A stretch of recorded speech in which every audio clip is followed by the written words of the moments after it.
आज के इस लेक्चर में कैलकुलस स्टार्ट करेंगे हम। कैलकुलस के दो पार्ट हैं, एक डिफरेंशियल कैलकुलस और दूसरा इंटीग्रल कैलकुलस। ये अपने आप में हमारे लिए सबसे नया टॉपिक होगा और बहुत ज़्यादा इम्पॉर्टेंट होगा। फिजिक्स के डेरिवेशंस में क्वेश्चंस लगाने में बार बार इसका काम आता रहेगा। दूसरी बात यह है कि हम इसे बहुत ज़्यादा फिजिकली समझने की कोशिश नहीं करेंगे। ये एक मैथमेटिकल टूल है जो आपको यूज़ करते धीरे धीरे आ जाएगा। सो कैलकुलस में सबसे इम्पॉर्टेंट बात यह है कि आपको उसका फार्मूला पता होना चाहिए कि यदि हम किसी चीज़ को डिफ्रेंशिएट कर रहे हैं तो उसका फार्मूला क्या होता है, या हम किसी चीज़ को इंटीग्रेट कर रहे हैं तो उसका फार्मूला क्या होता है। बाकी फिजिकल मीनिंग आपको फिजिक्स पढ़ते समय क्लियर होती रहेंगी, कहाँ हम डिफ्रेंशिएट कर रहे हैं, कहाँ इंटीग्रेट कर रहे हैं। सो इसमें इंपॉर्टेंट हमारे रिजल्ट्स होते हैं। हम यहाँ पर किसी भी रिजल्ट के डेरिवेशन नहीं करेंगे। किसी भी रिजल्ट के डेरिवेशन अपने आप में काफ़ी डिफ़िकल्ट होगा हमारे लिए, क्योंकि उसके पहले हमें दो बातें पढ़नी पड़ेगी। एक फंक्शन क्या होता है और दूसरा हमें फंक्शन की लिमिट कैसे लेनी होती है।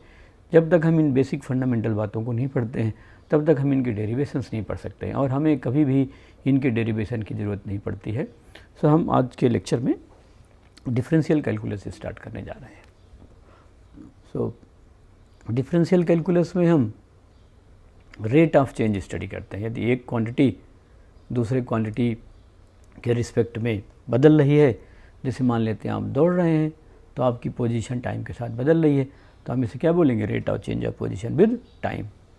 तो हम इसको आगे जो है इस तरीके से ले सकते हैं। तो सबसे पहले ये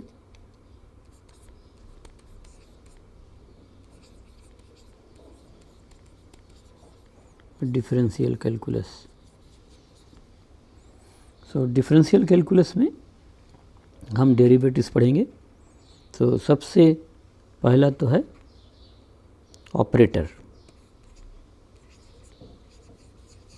ऑपरेटर और मैथमेटिकल सिंबल आप बोल सकते हैं इसको, मैथमेटिकल सिंबल, है ना। सो आप क्या ऑपरेटर पढ़ रहे हैं हम लोग, डी वाई, मान लो मैंने लिखा d x. So it is operator. इसका क्या मतलब होगा, rate of change, rate of change with respect to x. ये सिर्फ एक ऑपरेटर है ना। इस ऑपरेटर का मतलब आप समझिए क्या है, डी वाई डी एक्स, है ना। डी वाई डी एक्स को हम ऐसे काट करके is not equal to 1/x ये नहीं लिख सकते हैं आप। So d by d x एक कंप्लीट क्या है, ऑपरेटर है। और d by d x operator क्या मतलब होगा, rate of change with respect to x. या मैं इसको ऐसे लिख देता हूँ, suppose I write d by d t, तो इस डी बाई डी टी का क्या मतलब होगा, rate of change, rate of change with respect to t. यहाँ पर यह हो जाएगा। या मैं इसको ऐसा लिखूँ d x by d t, so आप क्या लिखेंगे, इसका क्या मतलब होगा, rate of change, rate of change of x with respect to t. जो नीचे रहता है उसके रिस्पेक्ट में हम लोग ले रहे हैं। सपोज़ मैं यहाँ पर लिखता हूँ d v by d t, तो आप d v by d t लिखूँगा तो आप क्या बोलेंगे यहाँ, rate of change, rate of change of, ऊपर क्या लिखा है वी, तो rate of change of v किसके रिस्पेक्ट में, टी के रिस्पेक्ट में, तो with respect to t. So यदि हमें एक क्वांटिटी बदल रही है, तो यदि कोई क्वांटिटी बदलेगी तो किसी दूसरे क्वांटिटी के रिस्पेक्ट में तो बदलेगी। सो हम उसका रेट ऑफ चेंज निकाल सकते हैं। रेट ऑफ चेंज के लिए सिंबल लिखेंगे डी बाई टी। जिसके रिस्पेक्ट में रेट ऑफ चेंज निकालेंगे वो सिंबल लगाएंगे। एक्स के रिस्पेक्ट में निकालना है तो डी बाई डी एक्स लिखेंगे। वाई के रिस्पेक्ट में रेट ऑफ चेंज निकालना है तो डी बाई डी वाई लिखेंगे। जेड के रिस्पेक्ट में निकालना है तो डी बाई डी जेड लिखेंगे। टाइम के रिस्पेक्ट में निकालना है तो डी बाई डी टी लिखेंगे। रेडियस के रिस्पेक्ट में निकालना है तो डी बाई डी आर लिखेंगे। वेलोसिटी के रिस्पेक्ट में निकालना है तो डी बाई डी वी लिखेंगे। पोजीशन के रिस्पेक्ट में निकालना है तो डी बाई डी एक्स लिखेंगे। सो हमें जिसके रिस्पेक्ट में निकालना है उसके लिए पूरा सिंबल लिखेंगे। And D by d x में ऐसा नहीं होगा कि हम डी से डी को काट करके 1/x लिख दें। So that is a mathematical operator. इस ऑपरेटर का, इस कलेक्शन का मतलब ये होगा कि हम एक क्वांटिटी को किसी दूसरे के क्वांटिटी के रिस्पेक्ट में उसका चेंज निकालना चाहते हैं। सो डिफरेंशियल कैलकुलस का क्या एप्लीकेशन है ये हम आगे देखेंगे, बट हाँ हम इसमें एक क्वांटिटी का रेट दूसरे क्वांटिटी के रिस्पेक्ट में कैलकुलेट करते हैं। अब इसके हम कुछ इम्पॉर्टेंट फार्मूले पढ़ेंगे। और ये अपने को वैसे ही याद होना चाहिए जैसे मैं आपको सिखा रहा हूँ। इन सब पर क्वेश्चन करेंगे और इन पर हम कई सारे प्रैक्टिस सेशन लेंगे, जिसे धीरे धीरे पढ़ते पढ़ते ये अपने को बहुत यूजुअल बात लगने लगे। सो इम्पॉर्टेंट फार्मूले। सो नंबरिंग 1 2 कर देते हैं, ज़्यादा सही रहेगा। सो फर्स्ट है derivative of a constant.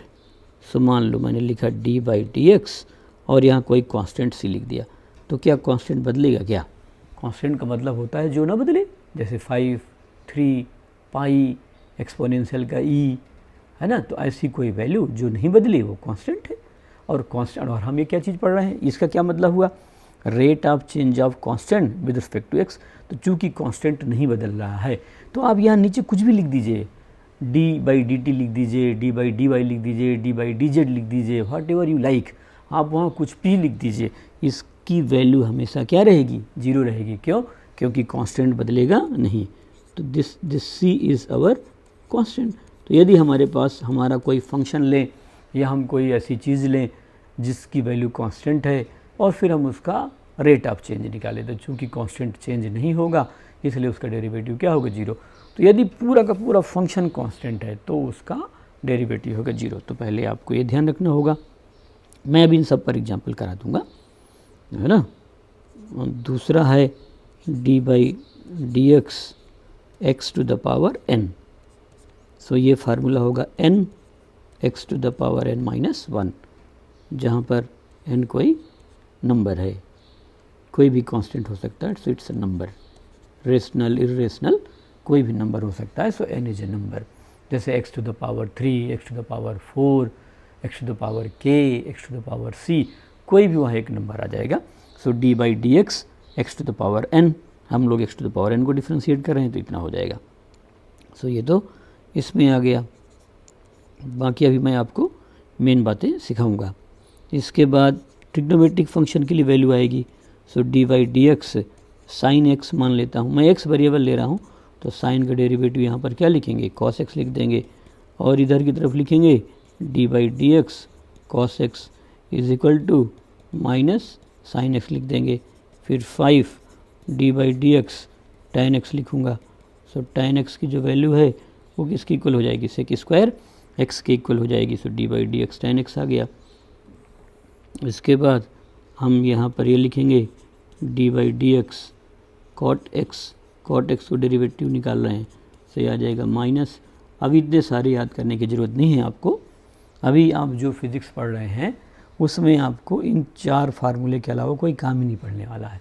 So d/dx cot x equal to minus का स्क्वायर x, बट हम पढ़ना पूरा एक साथ ही चाहते हैं।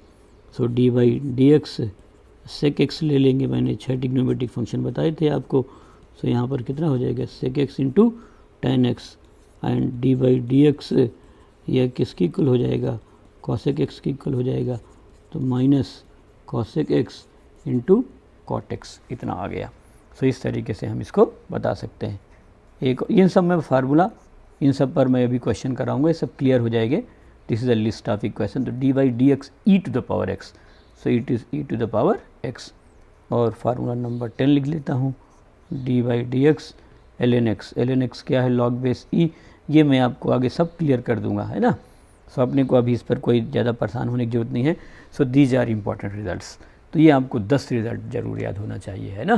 फिर से देख लेते हैं। हम इस पार्ट में क्या पढ़ रहे हैं? डिफ्रेंशिएशन पढ़ रहे हैं, जिसको डिफरेंशियल कैलकुलस बोलते हैं। तो हम डिफ्रेंशिएशन पढ़ रहे हैं। डिफ्रेंशिएशन कब करते हैं? जब कोई एक क्वांटिटी किसी दूसरे क्वांटिटी के रिस्पेक्ट में बदलती है। जिसके रिस्पेक्ट में बदलेगी उसे न्यूमरेटर में रखेंगे, डिनोमिनेटर में। तो जिसके रिस्पेक्ट में बदलेगी उसको रखेंगे डिनोमिनेटर में। जैसे मान लेते हैं टी के रिस्पेक्ट में बदल रही है तो क्या लिखूंगा मैं सिंबल? d/dt। जेड के रिस्पेक्ट में बदल रही है तो क्या सिंबल लिखूंगा? d/dz। अब हमने ऐसे 10 फार्मूले बनाए। पहला मैंने कांस्टेंट का बताया, d/dx कांस्टेंट कितना आ गया? 0।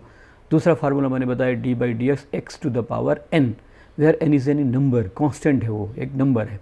तो क्या आ जाएगा? n लिख लेंगे नीचे, तो n x to the power n minus. तो क्या फार्मूला हुआ?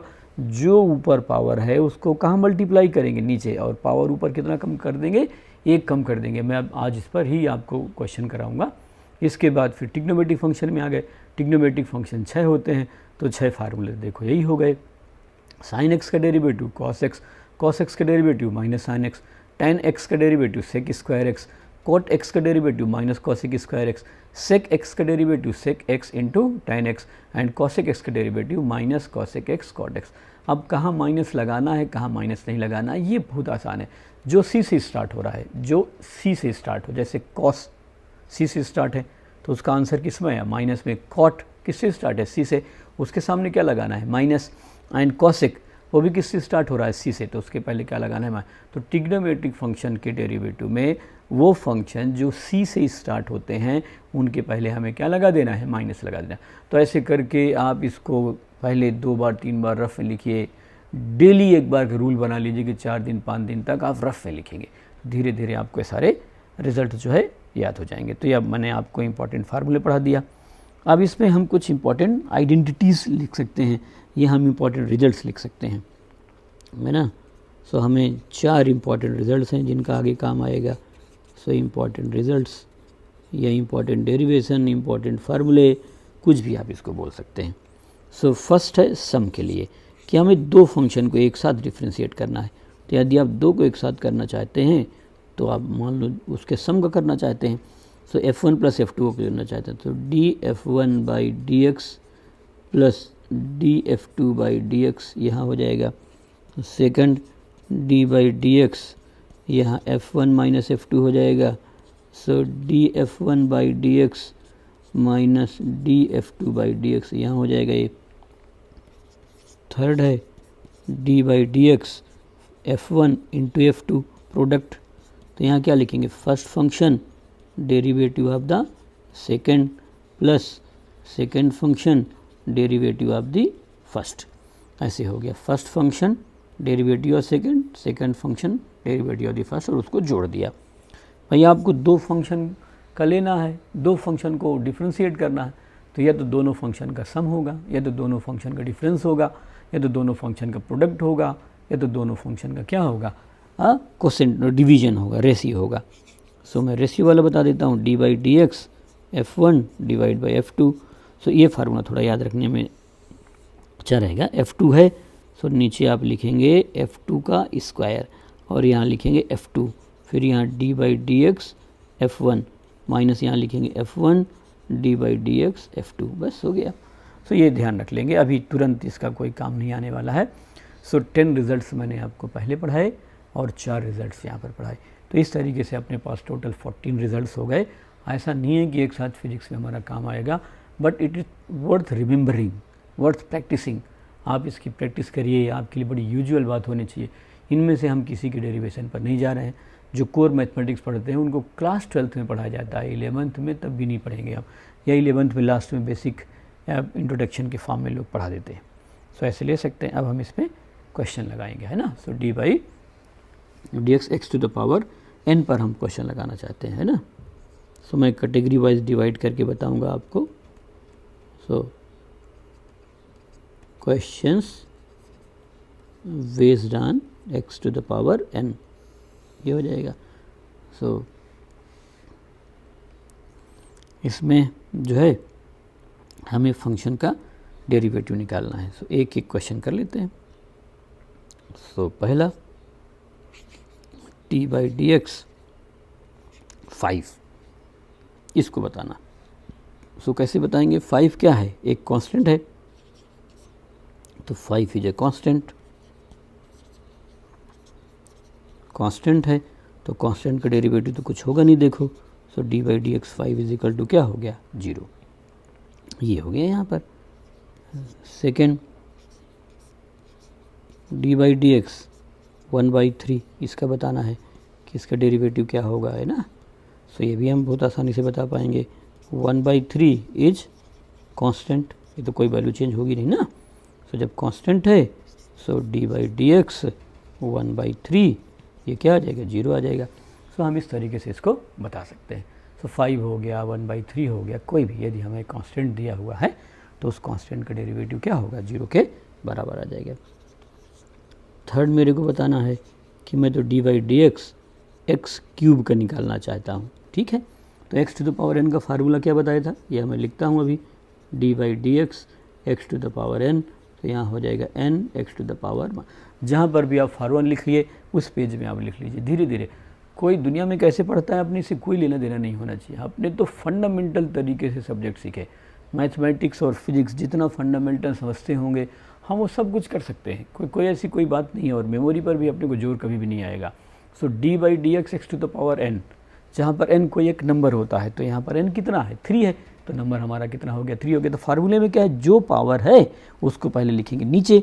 सो आप देखिए इसके सोल्यूशन में मैं आपको लिख रहा हूँ। So d by d x x cube, तो यहाँ उसको नीचे लिख दिया 3 एक्स टू द पावर, और ये जो पावर उसमें से एक माइनस करना है तो 3 - 1 कर दिया।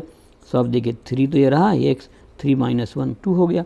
सो d by d x x cube किसके इक्वल हो गया, 3x² के बराबर हो गया। एकदम सही चल रहा है, कोई दिक्कत नहीं है। अब मैं और आपको बता रहा हूँ, d by d x x to the power -5 ये कितना होगा। सो देखिए कितनी आसान सी बात है। यहाँ पर हम लिखूँगा d by d x x to the power -5, power कितना है -5, तो यहाँ लिखूँगा -5।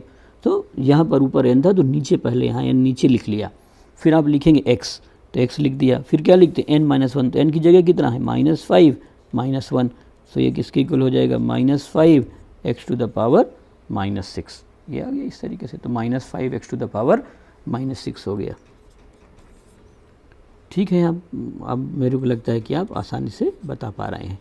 सो डी बाई डी एक्स मैं यहाँ ऐसा कर देता हूँ x² + x³ कर देता हूँ इस तरीके से। अभी मैं सम वाली बात बताया था, सो साथ साथ कर लेता हूँ ना इसको। सो आप इसको इसकी वैल्यू निकालना है आपको। सो आप देखिए यहाँ पर सोल्यूशन में कैसे करेंगे, डी बाई डी एक्स ये कितना हो गया x² + x³, यहाँ पर x³ है।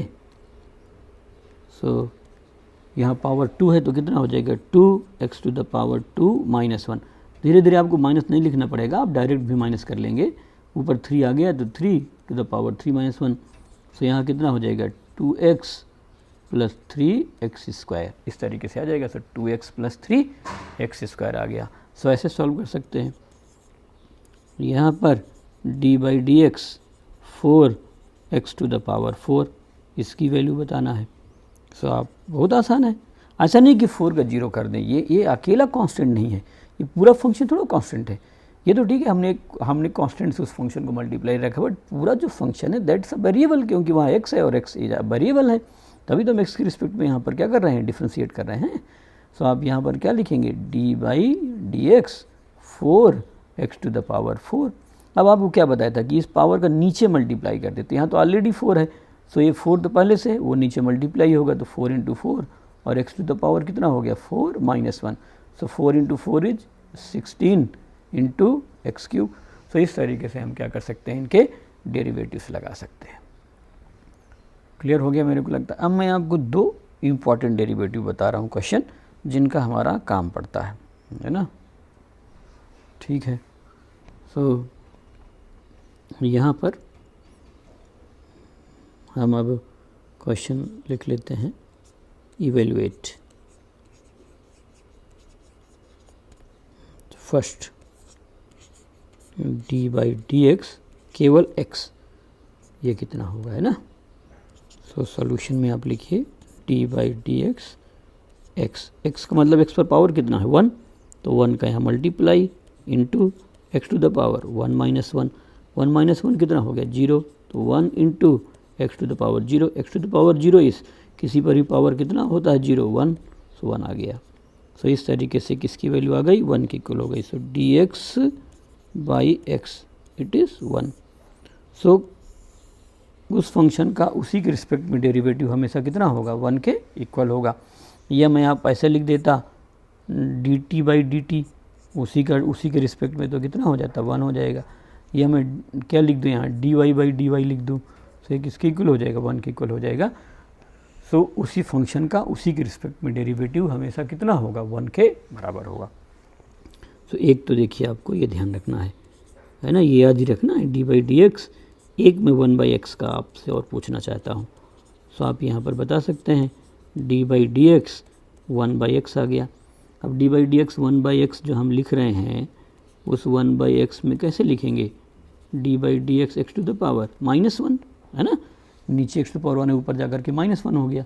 अब आप जब लिखेंगे तो पहले तो पावर यहाँ मल्टीप्लाई होगा, -1 इंटू x⁻1 -1, सो आया कितना -x⁻2, सो आ गया कितना -1/x²। सो यहाँ हो जाएगा d/dx 1/x, so d/dx 1/x is equal to -1/x²। तो ये दो बातें, दो इक्वेशन आप याद रखिए, d/dx x, d/dt t, d/dy y, उसी का उसी के साथ ये हमेशा 1 होगा। d/dx 1/x, ये हो जाएगा कितना -1/x², d/dt 1/t। ज़्यादातर हमें दो तरह के डेरिवेटिव निकालना होगा, एक टाइम के रिस्पेक्ट में और एक पोजीशन के रिस्पेक्ट में।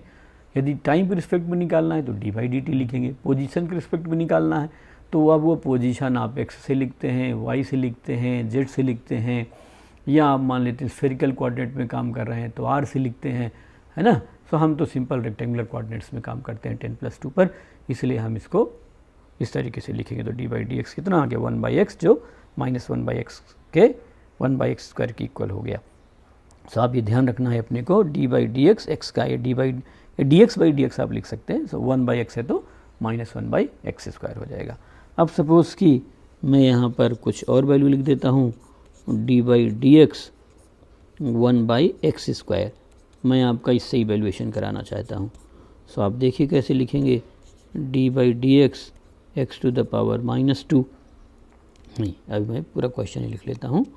सो d/dx 1/x², सो यहाँ हो जाएगा d/dx और एक इसकी इक्वल हो जाएगा d/dx, पावर ऊपर चला गया तो x⁻2 हो गया, बहुत आसान है।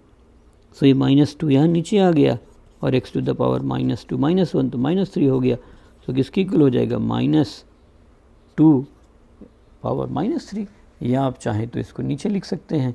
सो किसके इक्वल हो जाएगा -2 / x³, इसके इक्वल हो जाएगा 4 d/dx √x, इसकी वैल्यू बताना है। सो आप बताएंगे, आसानी से आ जाएगा। सो d/dx ये हमें कौन सी वैल्यू बताना है, √x की वैल्यू बताना है। तो √x, सो यहाँ कितना हो जाएगा d/dx, √x को लिखेंगे x⁻½ √x इज x⁻½ अब आप इसी को आगे सॉल्व करेंगे, तो आप जब सॉल्व करेंगे तो कितना हो जाएगा 1/2 तो नीचे आ गया और x⁻1/2 -1 आ गया। सो आप जब इसको आगे सिंप्लीफाई करेंगे तो मैं यहाँ पर आगे यहाँ बता देता हूँ, है ना। सो d/dx √x, सो यहाँ पर कितना आ गया हमारे पास 1/2 और x⁻1/2 -1, ये किसकी इक्वल हो जाएगा -1/2 के इक्वल हो जाएगा। समझाता हूँ मैं अभी ऐसे कैसे लिख दिया। अब पावर माइनस है तो ये प्लस में नीचे आ जाएगा। सो ये किसके इक्वल हो गया 1/2 to the power x⁻1/2, 1/2 minus नीचे आगे कितना हो गया 1/2 के बराबर आ गया। सो 1/2 √x हो गया।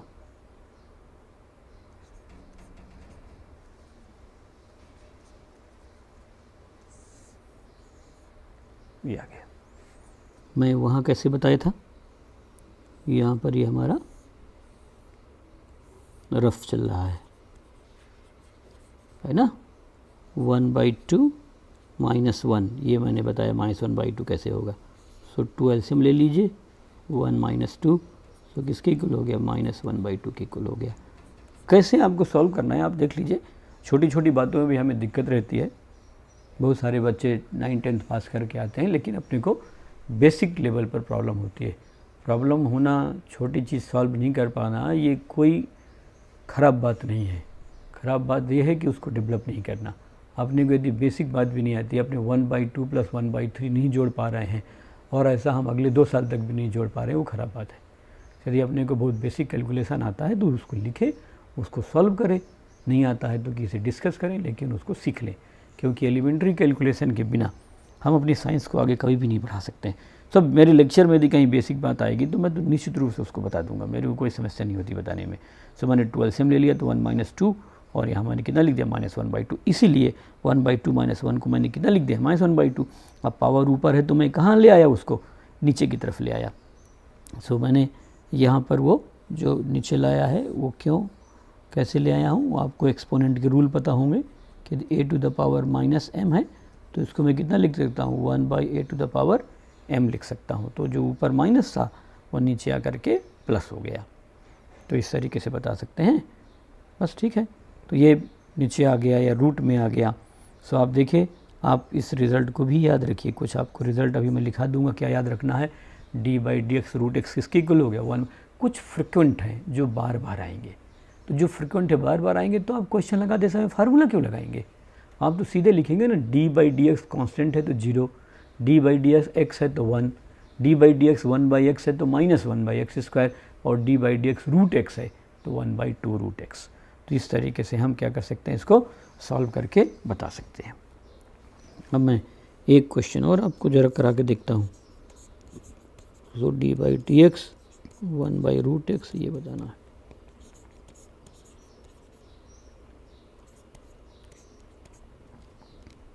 पहले मैं क्वेश्चन लिखूँगा और यहाँ सॉल्यूशन भी लिखेंगे। d/dx 1/√x ये किसके बराबर होगा। सो देखो, पावर तो x⁴n है तो उसको जाना तो ऊपर ही पड़ेगा, तो √x का मतलब पावर 1/2, तो ऊपर चला गया तो कितना हो गया -1/2 आ गया। अब -1/2 x⁴ -1/2 -1 याद होगा आपको, x⁴n तो n का नीचे मल्टीप्लाई और ऊपर n -1, तो ये n-1 हो गया। सो -1/2 x⁴ -3/2, सो -1/2 एंड x⁴ 3/2, ये इसके इक्वल हो जाएगा।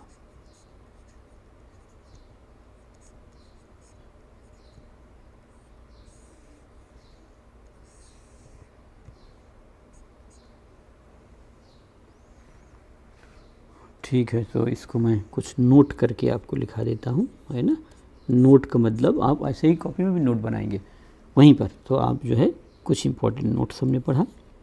इम्पोर्टेंट नोट ये पढ़ा कि d/dx x है तो इसको क्या लिखूँगा 1, और क्या पढ़ा d/dx 1/x है तो इसको कितना लिखूँगा -1/x²। थर्ड d/dx यहाँ पर कितना है √x, सो 1/2 √x। ऐसे एक नोट और मान लीजिए आप, d/dx ये कांस्टेंट है तो उसको क्या लिख देंगे 0। सो इस तरीके से ये आप जो है ध्यान रखिए, कभी डिफ्रेंशिएशन आए तो आप फार्मूले की जगह इसको यूज़, x नहीं है तो t होगा तो बाकी चीज़ें t से रिप्लेस हो जाएंगे। तो इस तरीके से मैंने आपको x⁴n का डिफ्रेंशिएशन करा दिया। अभी फार्मूले प्रोडक्ट वाले, कोसेंट वाले ये भी बाद में करेंगे। तो हमने x⁴n वाले क्वेश्चन आपको करा दिया। अब मैं आपको जो है dx/dt निकलवाना चाहता हूँ आगे क्वेश्चन में। सो नेक्स्ट है हमारे पास फाइंड dx/dt। इसका क्या मतलब हुआ, rate of change of x with respect to t, तो dx/dt। सो फर्स्ट है x की जो वैल्यू है वो t³ + t² + t + 4 ये दिया हुआ है। सो बहुत आसानी से बता पाएंगे हम तो इसको, dx/dt लिखेंगे। dx/dt तो यहाँ पर d/dt लिखा मैंने और x की वैल्यू पुट कर दिया, तो x की वैल्यू कितनी है t³ + t² + t + 4। अब t³ है तो 3 ऊपर है तो 3t, 3 - 1 कितना हो गया 2, 3t²। अब मैं डायरेक्ट लिख रहा हूँ। अब यहाँ पावर कितना है 2, तो 2 यहाँ नीचे आ गया, 2 - 1 कितना हो जाएगा 1, तो 2t हो गया। t का मैंने अभी बताया था उधर, dt/dt कितना होगा 1, और 4 क्या है कांस्टेंट 0। सो ये वैल्यू किसकी इक्वल हो जाएगी 3t² + 2t + 1। सो आपको ऐसे लिखना पड़ेगा। मैंने यहाँ पर क्या क्या चीज़ यूज़ कर लिया, एक तो d/dt t, ये कितना यूज किया है 1 लगा दिया था, ये भी मैंने आपको पीछे सिखाया था। बाकी सारी चीज़ें, और कांस्टेंट की वैल्यू क्या ले लिया है 0 ले लिया है। सो आप देखिए यहाँ पर हो गया। सेकंड x की वैल्यू कितनी है t² + 1/t है, मान लो मेरे पास ऐसा फंक्शन दिया हुआ है। सो हम आराम से बता पाएंगे D x by d t, so it is D by d T, और ये है किसके equal, T square plus 1 by T के इक्वल है। सो टी स्क्वायर किसके इक्वल है, 2t, और 1 बाई टी किसके इक्वल है, -1 बाई टी स्क्वायर के। अभी मैंने आपको बता रखा है, अलग अलग दोनों को अलग अलग डिफ्रेंशिएट कर लेंगे ना। टी स्क्वायर को करेंगे तो कितना होगा, पावर 2 है तो नीचे आ जाएगा, 2 - 1 1 होता है, 2t, 1 लिखा नहीं, और 1 बाई टी का भी मैंने आपको पीछे समझाया। कभी भी अपने को दिक्कत हो तो आप साथ साथ में लिखते रहिए। आप चूँकि पहली बार पढ़ रहे हैं सो आपको इसको सीखने में थोड़ा सा समय लगेगा, बट बाई प्रैक्टिस आप बहुत आसानी से बता पाएंगे। तो -1 बाई टी स्क्वायर मैंने इसको लिखा है। क्यों मैंने ऐसे लिखा है, फार्मूला हमारे पास केवल कितना होता है, x to the power n ही होता है। सो आप इस तरीके से उसको सॉल्व करके बता सकते हैं। सो यहाँ पर मैंने आपको ये सिखा दिया कि dx बाई dt कैसे निकालेंगे। सो पहला x कितना लिया था, T Q plus T square plus T plus 4, तो टी क्यू लिखा तो 3t स्क्वायर, टी स्क्वायर लिखा तो 2t, टी की वैल्यू 1 और 0, तो यहाँ आ जाएगा 3t square plus 2t plus 1, और dt बाई dt कितना होगा 1, T square plus 1 by T लिखा मैंने। सो इस तरीके से हम सॉल्व करके इसको बता पा रहे हैं। थर्ड में x की जो वैल्यू है वो कितनी है, t plus 1 by t plus root t. अब इन सब तीनों बातें मैंने आपको पहले ही सिखा रखी है। सो आप कुछ भूल गए हैं तो आप पीछे से रिफ़र करिए d by d t. So यहाँ पर डी बाई डी टी है, ये t plus 1 by t plus किसकी इक्वल है, रूट टी के इक्वल है। So d t by d t कितना था, 1 पावर 1 बाई टी का कितना था, -1 बाई टी स्क्वायर, और रूट टी का किसके इक्वल है, 1 बाई 2 रूट टी के इक्वल है।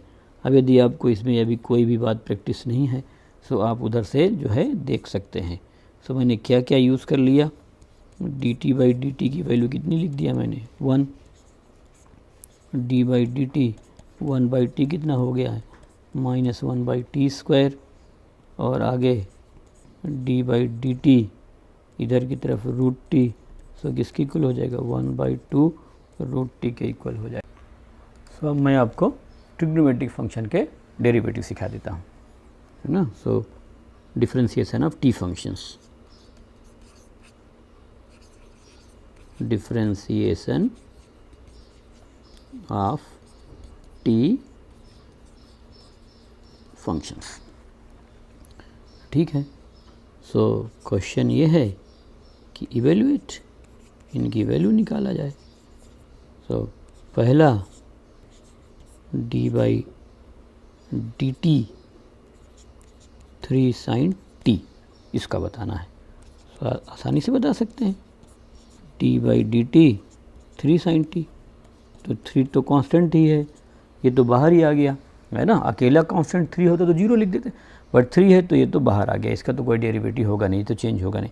बचा क्या, साइन टी, साइन टी का डेरिवेटिव किसके इक्वल होता है, कॉस टी के इक्वल होता है, ये मैंने आपको पहले बता दिया है।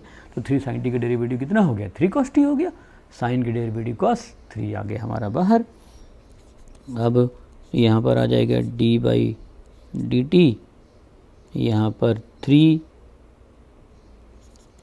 साइन टी प्लस 4, यदि मेरे को ये बताना है। सो आसान है एकदम। सो डी बाई डी टी क्या चीज़ बताना है, 3 साइन टी प्लस 4, तो 3 साइन टी 3 तो ही रहा, साइन का डेरिवेटिव किसकी इक्वल हो गया, कॉस टी के, एंड 4 तो कांस्टेंट है तो इसका क्या हो गया, 0। इसलिए ये जो हमारे पास वैल्यू आ गई, ये जो हमारे पास वैल्यू है वो किसके इक्वल हो जाएगी, value will be is equal to 3 cos t. Third में डी बाई डी टी, यहाँ पर मैं लिख देता हूँ 3 cos t minus 4 sine t, ऐसे लिख दिया। सो आप यहाँ पर भी देख लीजिए कैसे सॉल्व करेंगे इसको। डी बाई डी टी हमारे पास यह है कितना, 3 सॉल्यूशन का पार्ट है, यहाँ सॉल्यूशन लिख लो 3 cos t minus 4 sine t, ऐसे लिखना है। सो कॉस का डेरिवेटिव था कितना, माइनस साइन, तो ये तो माइनस साइन हो गया, 3 है। सो -3 कॉस का डेरिवेटिव साइन, तो -3 साइन टी, और माइनस किसके इक्वल हो जाएगा, -4। ये सब आप कहीं अटक जाते हैं, एक सीट में फार्मूला 10 लिख के रख लीजिए, अभी देख देख के लगाइए, धीरे धीरे प्रैक्टिस हो जाएगी। जैसे हमारी प्रैक्टिस हो गई है वैसे आपकी भी हो जाएगी। दुनिया में यदि एक इंसान सीख पा रहा है तो दूसरा इंसान क्यों नहीं सीख पाएगा। हाँ, समय लग सकता है, आपकी अपनी लर्निंग एबिलिटी कितनी है, कितना आप जल्दी ग्रास्प करते हैं, कितने लंबे टाइम तक आप उसको दिमाग में रख पाते हैं, ये पर्सन टू पर्सन वेरी करता है। लेकिन ऐसा नहीं हो सकता है कि यदि किसी दुनिया में किसी एक इंसान को कोई सब्जेक्ट आता हो तो दूसरे को कैसे नहीं आ सकता है। बट आपको थोड़ा प्रैक्टिस करनी पड़ेगी और धैर्य रखना पड़ेगा। हम सिर्फ वो मैथ्स पढ़ रहे हैं जिसके बिना हमारा फिजिक्स का काम नहीं चलेगा। यदि हम इस मैथमेटिक्स को अवॉइड कर देते हैं तो हम फिजिक्स नहीं सीख सकते हैं, ये आप ध्यान रख करके चलें। ऐसे हम कुछ भी मैथमेटिक्स नहीं पढ़ रहे हैं जिसका हमारा फिजिक्स में काम नहीं आएगा। This is essential mathematics, elementary mathematics में हम पढ़ रहे हैं। सो 3 cos t देखा, cos का डेरिवेटिव कितना था माइनस साइन टी, देखो मैंने माइनस साइन 3 था तो 3 ही रहा। कांस्टेंट में तो कुछ नहीं कर सकते, अकेला कांस्टेंट होता तो 0 कर देते। फिर यहाँ -4 था, देखिए -4 यहीं रहा, साइन का डेरिवेटिव कितना कर दिया cos के इक्वल कर दिया। इस तरीके से यदि हमारे पास ट्रिग्नोमेट्रिक फंक्शन है तो हम उनकी वैल्यू निकाल सकते हैं। सो थर्ड में लिख देता हूँ मैं कि d/dt यहाँ पर sin t और -cos t ये निकालना है एट t = π/2। π/2 का मतलब 90 डिग्री। ये वैल्यू दे दिया, हमें वैल्यू भी दे सकता है। तो आप देखो, पहले तो मैं पूरा क्वेश्चन ही लिखता हूँ क्या निकालना है। तो मैंने पहले क्वेश्चन लिखा तो d/dt sin t, फिर इधर लिखा मैंने -cos t। ये है, ये एक्सप्रेशन किसके बराबर होगा ये लिखेंगे ना। तो साइन के डेरिवेटिव कितना बताया था मैंने आपको, cos, तो साइन के, और cos का क्या बताया था माइनस साइन, तो माइनस माइनस प्लस, ये साइन हो गया, ये तो डेरिवेटिव हो गया। अब मेरे को वैल्यू कहाँ बताना है, एट t = π/2। π/2 का मतलब 90 डिग्री। तो यदि आप इस π/2 पर वैल्यू लिखेंगे तो उसी के इक्वल कर देता हूँ मैं। सो cos t की वैल्यू यहाँ π/2, आपको रेडियन लिखने में दिक्कत है आप डिग्री लिख सकते हैं, है ना, फंक्शन के आगे लिखने से कोई फ़र्क नहीं पड़ता है। तो cos π/2 ये बता रखा है मैंने आपको, π/2 किसके इक्वल होगा, 90 डिग्री के इक्वल होगा। तो cos 90 कितना बताया गया है आपको 0, और sin 90 कितनी बताया गया 1। सो वैल्यू किसकी इक्वल हो गई, -1 की इक्वल हो गई। तो ये जो डेरिवेटिव है d/dt sin t -cos t, ये t = π/2 पर किसके इक्वल आ जाएगा, -1 के इक्वल हो जाएगा। तो इस तरीके से किसी गिवन वैल्यू पर हम क्या कर सकते हैं, ट्रिग्नोमेट्रिक फंक्शन के डेरिवेटिव निकाल सकते हैं। तो साइन कॉस का हमारा काम ज़्यादा पड़ेगा।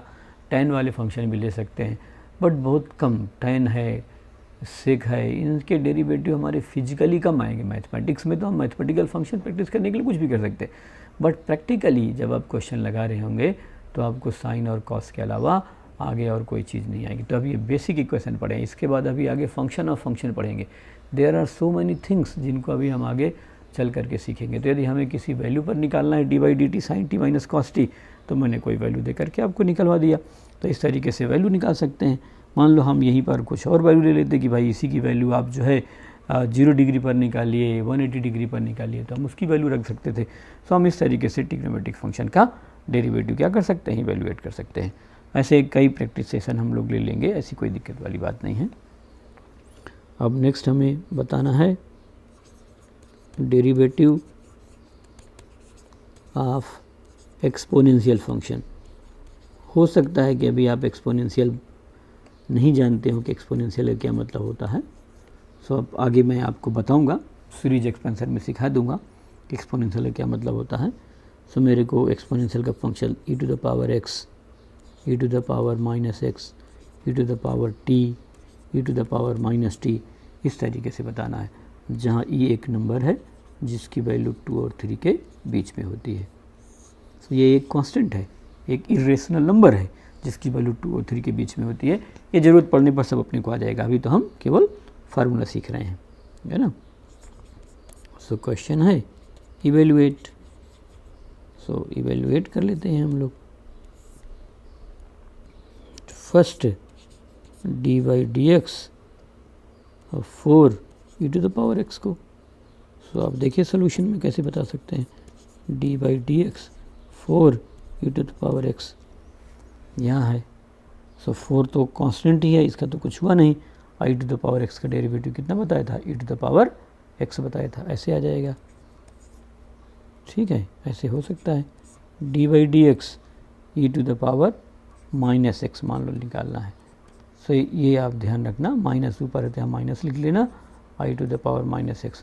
ऐसा क्यों होगा, ये फंक्शन ऑफ फंक्शन में मैं आपको अभी आगे चल के सिखाऊंगा। अभी आप ध्यान रखिए, एक्सपोनेंशियल के पावर में ऐसा कर सकते हैं, d/dx e to the power x plus e to the power -x, इसका डिफ्रेंशिएशन बताना है।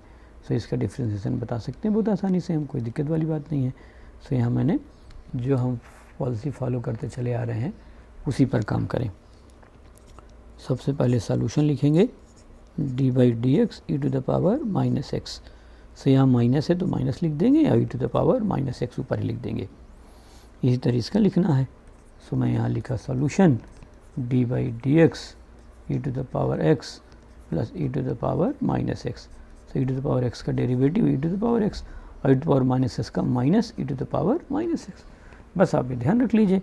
सो आपको थोड़ा सा भी कोई दिक्कत नहीं होगी। d/dx e to the power -x plus 4 e to the power -x, नहीं e to the power x कर लेता हूँ, e to the power x plus 3 इसका बताना है। सो तो मैं यही डायरेक्ट लिख देता हूँ। तो e to the power x का derivative e to the power x हो गया, माइनस तो नीचे ही आता है तो -4 e to the power -x और प्लस 3 है तो क्या हो गया 0। तो कितना हो जाएगा e to the power x -4 e to the power -x, ये इसका डेरिवेटिव हो गया। तो इस तरीके से हम क्या कर सकते हैं, एक्सपोनेंशियल फंक्शन का भी डेरिवेटिव बता सकते हैं। सो मैंने आपको किसका डेरिवेटिव बता दिया, algebraic function x to the power n, trigonometric function और एक्सपोनेंशियल फंक्शन। एक लॉग का और है, सो लॉग वाला डेरिवेटिव भी पढ़ लेते हैं, है ना। लॉग कभी कभी काम पड़ जाएगा। सो लॉग क्या है ये सब मैं आपको अभी आगे सिखा दूंगा, बट अभी मैं तो आपको डेरिवेटिव बता देता हूँ। जिन जिन चीज़ों का काम पड़ेगा ना वो आपको सब बता दिया जाएगा, आप इनमें बहुत ज़्यादा फिजिकली विजुअलाइज नहीं करें। Derivative of log function, logarithmic function बोलते हैं लॉग फंक्शन। तो ये फार्मूला मैंने आपको बता दिया है, d/dx लॉग किसी न किसी बेस पर होता है, बेस e है, से किसकी इक्वल होता है 1/x को। इसी को मैं दूसरे तरीके से कैसे लिखता हूँ, d/dx लॉग बेस e नहीं लिख करके सिंपली ln लिख देते हैं, जिसकी वैल्यू किसकी इक्वल हो जाएगी 1/x के। तो अभी आप ये रिजल्ट याद रखिए, इसका जो है कहाँ पर काम पड़ेगा ये मैं आपको सिखाऊंगा आगे। सो इवेल्युएट लॉग क्या है, एक्सपोनेंशियल क्या है, ये मैं आपको एक्सपोनेंट्स पढ़ाते समय सिखा दूंगा। तो फर्स्ट है हमारे पास d/dx और यहाँ 3ln x, इसका बताना है। तो आप आराम से बता सकते हैं d/dx 3ln x। तो 3 तो कांस्टेंट ही है और log x का डेरिवेटिव कितना है 1/x, तो 3 × 1/x जो किसकी इक्वल हो जाएगा 3/x के बराबर हो जाएगा। सो it is 3/x। Second d/dx यहाँ पर आ जाएगा 4 log x प्लस 3, ये मैं डायरेक्ट लिख देता हूँ। तो 4 log x का 1/x, 3 का कितना 0 कांस्टेंट है, आपके लिए कांस्टेंट आएगा तो 0, तो कितना हो गया 4/x का इक्वल हो गया। इसके अलावा हमारा कोई लॉग का काम नहीं पड़ने वाला है, आप एकदम निश्चिंत रहिए। अब मान लेता हूँ कि मेरे पास एक ये फंक्शन हो गया d/dt, यहाँ पर 4 log t plus 3 e to the power t, इसका बताना है। सो मैं यहीं पर पहले लिख ही देता हूँ सॉल्यूशन, फिर लिख लेते हैं। सो ये dt है तो यहाँ पर t लिखना पड़ेगा, t नहीं है तो मैं अभी आपको आगे सिखाऊंगा। d/dt यहाँ पर कितना हो जाएगा 4 log t plus 3 e to the power t। अब log t का डेरिवेटिव कितना है 1/t, so it is 4/t plus 3 e to the power t का e to the power t था तो 3 e to the power t। इस तरीके से सारे बेसिक फंक्शन के डेरिवेटिव्स आज ख़त्म हो गए। अब अगले कई दिन तक इनके एप्लीकेशन, इनकी वैल्यू निकालना, इन पर मैं आपको DBPs बना के दे दूँगा। तो इस तरीके से आप प्रैक्टिस करके इसको कर सकते हैं।